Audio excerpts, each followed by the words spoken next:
안녕하세요. 김덕용 목사입니다. 하나님께서 무언가 목적이 있어서 우리들에게 좋은 하루를 허락해 주셨습니다. 오늘 하루도 우리 주님과 동행하며 승리하시길 바랍니다. 자, 오늘 우리가 나눌 말씀은 출애굽기 1장 15절로 22절, 출애굽기 1장 15절로 22절입니다. 제가 읽도록 하겠습니다. 애굽왕이 히브리 산파 십브라라 하는 사람과 부하라는 사람에게 말하여 이르되, 너희는 히브리 여인을 위하여 해산을 도울 때 그 자리를 살펴서 아들이거든 그를 죽이고 딸이거든 살려두라. 그러나 산파들이 하나님을 두려워하여 애굽왕의 명령을 어기고 남자 아기들을 살린지라.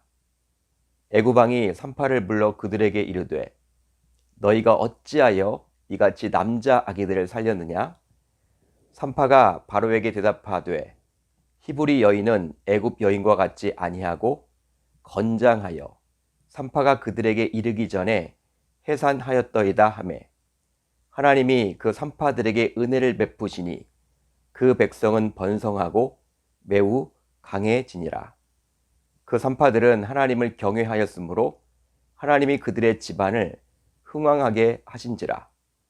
그러므로 바로가 그의 모든 백성에게 명령하여 이르되, 아들이 태어나거든 너희는 그를 나일강에 던지고 딸이거든 살려두라 하였더라. 아멘. 하나님의 말씀입니다. 오늘은 이 말씀을 통해서 누구를 두려워하십니까? 누구를 두려워하십니까? 라는 제목으로 은혜를 나누겠습니다. 오늘부터 매일 성경 본문에 맞춰서 새롭게 출애굽기를 살펴보려고 합니다. 여러분들 모두 하늘 양식을 듣고 있지만 되도록 매일 성경도 꼭 구입하셔서 하나님의 말씀도 잘 묵상하셨으면 좋겠습니다. 기근을 피해서 야곱과 그의 아들들은 요셉이 총리로 있었던 애굽 땅에 가서 정착을 하게 되었습니다. 이제 그곳에서 야곱도 죽고 이제 요셉도 죽게 되었으며 그의 성대한 장례식이 거행되었죠. 그 내용으로 창세기 50장은 마무리가 됩니다. 오늘부터 우리가 살펴볼 출애굽기는 요셉을 알지 못하는 새 왕이 파라오가 되어서 애굽을 다스리는 장면으로부터 시작을 하는데요. 그런데 이 새 왕은 히브리 민족인 이스라엘 백성들이 번성하게 된 것에 대해서 몹시도 두려움을 갖게 되었습니다. 바로 전쟁이 일어나게 될 때 이스라엘 백성들이 적과 내통하여 큰 어려움을 당할까봐 무서웠기 때문이었죠. 당연히 왕으로서는 그런 생각을 가질 만도 할 거예요. 따라서 파라오는 감독들을 그들 위에 세우고 그들에게 무거운 짐을 지워 괴롭게 하여 자신을 위해 국고성 비돔과 람셋을 건축토록 했습니다. 여러분, 보통 이렇게 하면요, 번성하던 민족도 주춤할 거예요. 솔직히 그것이 상식 아닌가요? 실제 애굽의 추구 통치자가 친히 감독들을 세워서 무거운 짐을 지워서 괴롭히는데 이것을 버텨낸다라는 것이 상식적으로는 불가능에 가깝죠. 그런데요, 놀라운 일이 일어납니다. 자, 오늘 본문 12절을 볼까요? 그러나 학대를 받을수록 더욱 번성하여 퍼져나가니 애굽 사람이 이스라엘 자손으로 말미암아 근심하여. 놀라운 일이 벌어졌습니다. 바로 이스라엘 백성들은 학대를 받으며 받을수록 더욱 번성하여 퍼져나갔어요. 상식으로는 설명할 수 없는 놀라운 일이 일어난 것입니다. 그렇다면 이것을 통해서 저와 여러분들은 무엇을 생각해 볼 수 있을까요? 바로 하나님의 백성은 핍박과 박해 속에서도 오히려 살아남고 강인해집니다.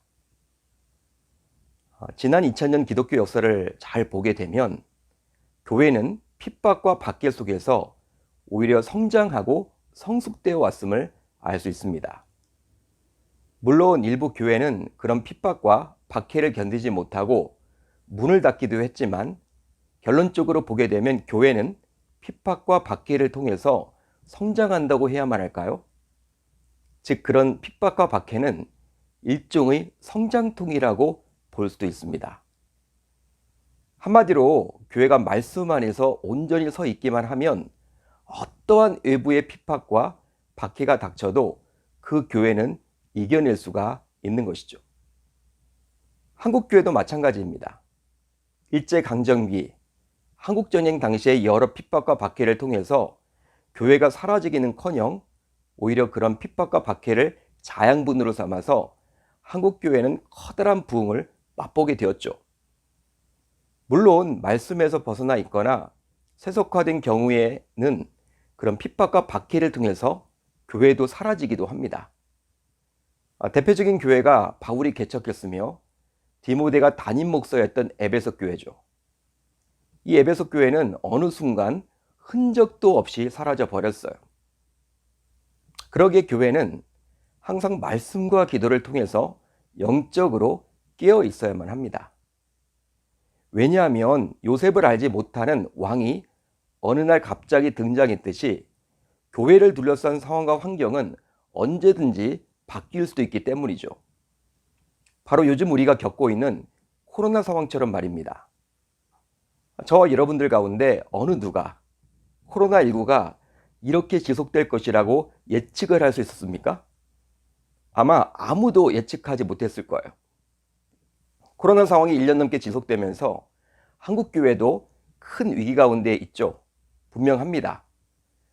그러나 말씀과 기도가 살아있는 건강한 교회라면 이 위기도 거뜬히 이기고 오히려 부흥의 발판을 마련하게 되리라 믿습니다. 바로 오늘 말씀을 통해서 우리가 깨닫게 되는 것이죠. 따라서 우리 공동체도 코로나 상황이지만 오히려 2000독 성경 읽기 운동, 각 교구별 성경 필사, 하늘 양식, 기도회 11조, 금요 성경 집회, 특별 새벽 기도회 등을 지속적으로 하고 있는 것이죠. 바로 영적으로 무장하지 않으면 결단코 이런 코로나 상황을 이겨낼 수 없기 때문입니다. 이제 애굽의 파라오는 학대를 받으면 받을수록 번성하는 이스라엘 백성들을 학대하고자 더 악랄한 다른 방법을 동원하게 되는데요. 바로 그 방법이 무엇이냐? 히브리 산파인 십부라와 부하를 불러서 히브리 여인들이 아이를 낳게 되었을 때 아들이면 그 자리에서 죽이고 딸이면 살려주라는 끔찍한 명령을 내렸어요. 애굽의 파라오가 직접 자신의 궁궐로 이 히브리 산파들을 불러서 명령을 내린 것이죠. 여러분, 절대 왕정 국가입니다. 즉 왕의 말이 곧 법인 상황 속에서 이 두 여인들은 왕의 말을 들어야만 했죠. 그렇지 않으면 자신들이 죽게 됩니다.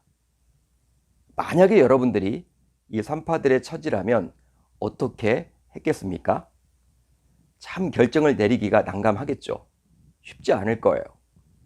그렇지만 결국에는 자신도 살아야만 하기에 파라오의 명령에 따를 겁니다.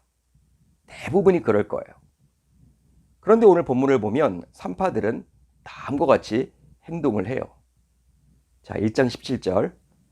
그러나 산파들이 하나님을 두려워하여 애굽 왕의 명령을 어기고 남자 아기들을 살린지라.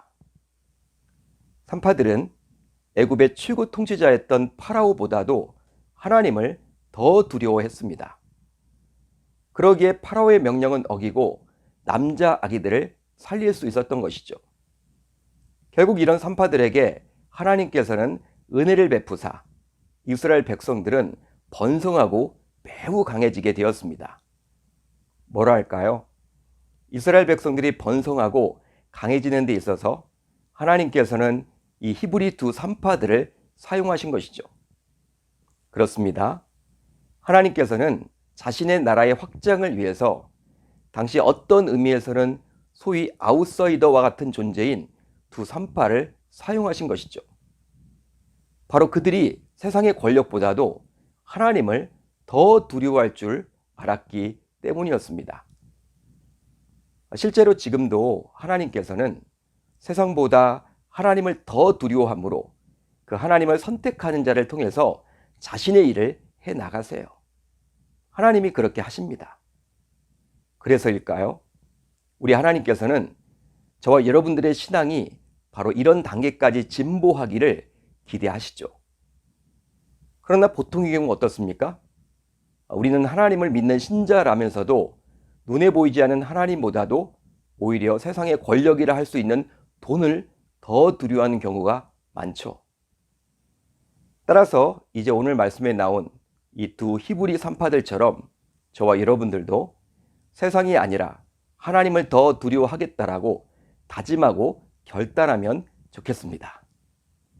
그렇게 함으로 이 시대 속에서 우리들 모두 하나님의 일하심의 도구로서 멋지게 쓰임받을 수 있기를 우리 주님의 이름으로 축원합니다. 축원합니다.